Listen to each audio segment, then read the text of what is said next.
శ్రీ శంకర్ మహారాజ్ మరాఠా దేశంలో గొప్ప దత్తావధూతగా ప్రఖ్యాతిగాంచిన మహనీయులు. ఆయన తాము శ్రీ అక్కల్కోట స్వామి శిష్యులమని భక్తులకు చెప్పేవారు.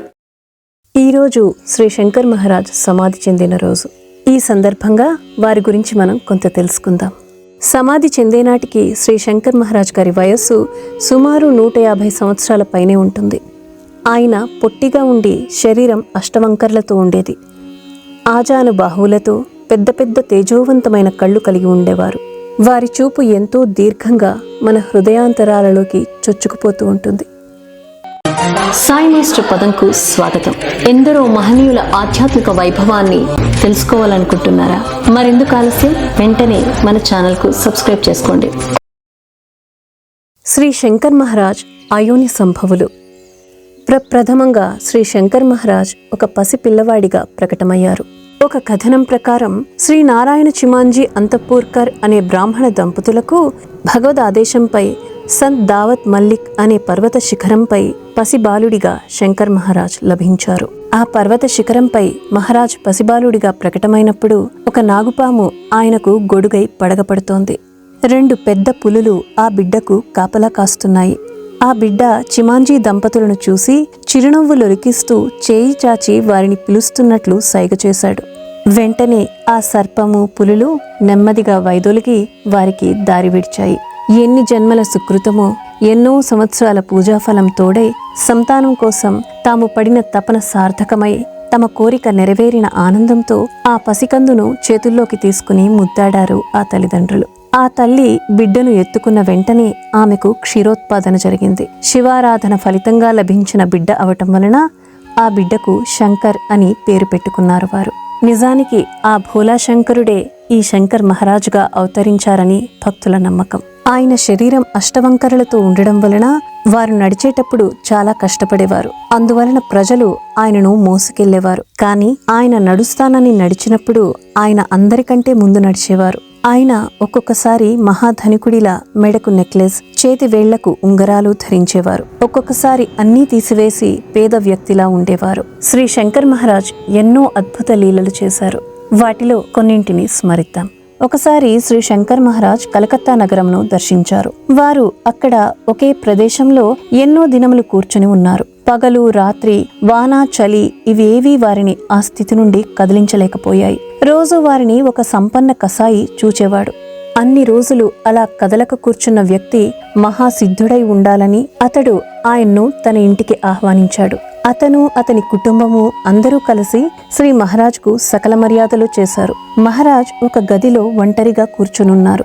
ఎంతో సమయం గడిచిపోయినందుకు మహారాజ్ ఏం చేస్తున్నారో చూడాలని ఆ కసాయి ఆ గదిలోకి వెళ్లి అవాక్కై నిల్చుండిపోయాడు.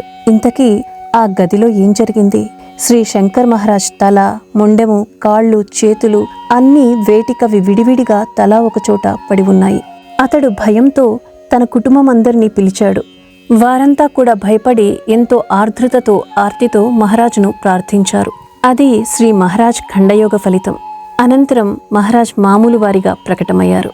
ఆ తర్వాత ఆ కసాయితో ఇలా అన్నారు: ఎన్నో అమాయక జీవులను నీవు దుకాణంలో రోజు చంపేటప్పుడు అవి చేసే రోదన నీకు తెలియదా?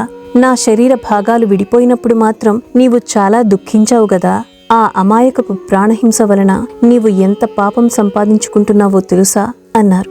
ఆ రోజు నుండి తన మాంసపు దుకాణాన్ని మూసివేసి శ్రీ మహారాజ్ ఆశీర్వాదంతో వేరే వ్యాపారం పెట్టుకుని సుఖంగా జీవించాడతడు. శ్రీ శంకర్ మహారాజ్ గారి ఖండయోగం ఒక కసాయి జీవితాన్ని మార్చి సన్మార్గంలో పెట్టింది. ఒకసారి శ్రీ మహారాజ్ గాన్గాపురం వెళ్లారు. ఆయన అచ్చటగల నిర్గుణ పాదుకలను దర్శించుకోవాలని మందిర ప్రవేశం చేయబోగా అచ్చటగల పూజారి శ్రీ మహారాజ్ బ్రాహ్మణుడు కాదనుకొని వారిని అడ్డగించి గెంటేశారు. వారు ఏమీ బదులు పలకక వెలుపలకు వచ్చి రుద్రపాద తీర్థం వద్ద కూర్చున్నారు.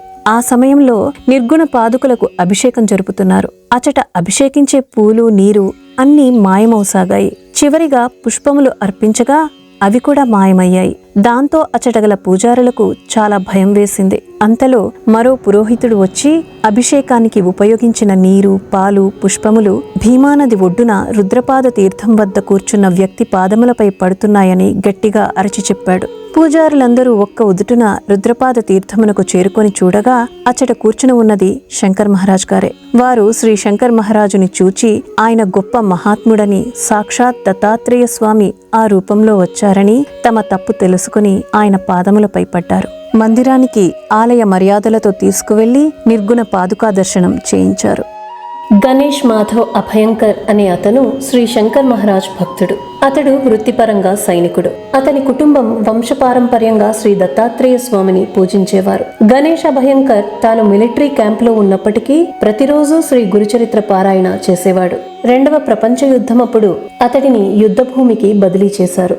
అంత భయంకరమైన యుద్ధ వాతావరణంలో కూడా అతడు తన నిత్యకృత్యమైన శ్రీ గురుచరిత్ర పారాయణ మానలేదు. కొద్ది రోజులకు 2వ ప్రపంచ యుద్ధం ముగిసి తిరిగి మిలిటరీ క్యాంప్ కు చేరుకున్నాడు గణేష్ మాధవ్ అభయంకర్. ఒకనాడు అతడు బట్టలు మార్చుకుంటుండగా అతడి ప్యాంట్ క్రింద భాగాన బుల్లెట్లు తగిలినట్లు ఎన్నో రంధ్రాలుండటం గమనించాడు. వెంటనే తన కాళ్లను పరీక్షించుకున్నాడు. తన కాలికి ఎటువంటి గాయాలు గాని, గాయపు మచ్చలు కాని లేకపోవటం అతన్ని ఆశ్చర్యచకితుడిని చేసింది. కొన్ని రోజుల తర్వాత సెలవుపై అభయంకర్ తన ఇంటికి వచ్చాడు. అదే సమయంలో శ్రీ శంకర్ మహారాజ్ గారు కూడా అతనింటికి వచ్చారు. వెంటనే గణేష్ అభయంకర్ మహారాజ్ పాదాలపై పడి నమస్కరించుకున్నాడు. ఆ సమయంలో మహారాజ్ కాళ్లకు ఎన్నో గాయాలుండటం గమనించి ఆశ్చర్యంతో, మహారాజ్, ఈ గాయాలేమిటి అని అడిగాడు. అందుకుగాను శ్రీ శంకర్ మహారాజ్ చిరునవ్వులొలికిస్తూ అతడితో, నాయనా, నీవు యుద్ధం చేసే సమయంలో రంధ్రాలు నీ ప్యాంటుకి, గాయాలు నా కాళ్లకి తగిలాయి. శ్రీ దత్తాత్రేయ స్వామి నిన్ను రక్షించమని ఆజ్ఞాపించారు అని అన్నారు. ఆ తరువాత యుద్ధ భూమిలో జరిగిన ప్రతి సంఘటన ఒక దాని తర్వాత మరొకటి సవివరంగా వర్ణించారు. గణేష్ అభయంకర్ కు ఇది విని నోట మాట రాలేదు. భక్తితో కరిగిన కన్నీటితో మహారాజ్ పాదాలను అభిషేకించాడు అభయంకర్. ఇటువంటి భగవత్ స్వరూపులైన సద్గురువులు ఏమీ చెయ్యనట్లు కనిపిస్తూనే వారి తపశ్శక్తిని ప్రపంచ శ్రేయస్సు కోసం, ధర్మరక్షణ కోసం ధారపోస్తూనే ఉంటారు. ఇటువంటి మహనీయుల ఎన్నో అద్భుత చరిత్రలు మన ఛానల్లో మీకు లభ్యమవుతాయి. తప్పకుండా వాటిని కూడా వీక్షించి ఆస్వాదించండి. శ్రీ శంకర్ మహారాజ్ 1947వ సంవత్సరం 28 ఏప్రిల్న, అంటే శ్రీ సర్వజిత్ నామ సంవత్సరం వసంత ఋతువు వైశాఖ మాసం శుద్ధ అష్టమి సోమవారం నాడు వారు మహాసమాధి చెందారు. మహాత్ములు సమాధి చెందిన తర్వాత కూడా వారి భక్తులకు దర్శనమివ్వడం అనేది మనం ఎన్నో చరిత్రల్లో తెలుసుకుని ఉంటాం. శరీరం అనేది వారికి ఒక సాధనం మాత్రమే గాని అదే వారి అస్తిత్వానికి హద్దు కాదు. సృష్టి స్థితి లయకారకుడైన సద్గురువుకి ఇది ఒక లెక్కలోనిది కాదు. శ్రీ శంకర్ మహారాజ్ కూడా అదే కోవకు చెందినవారు.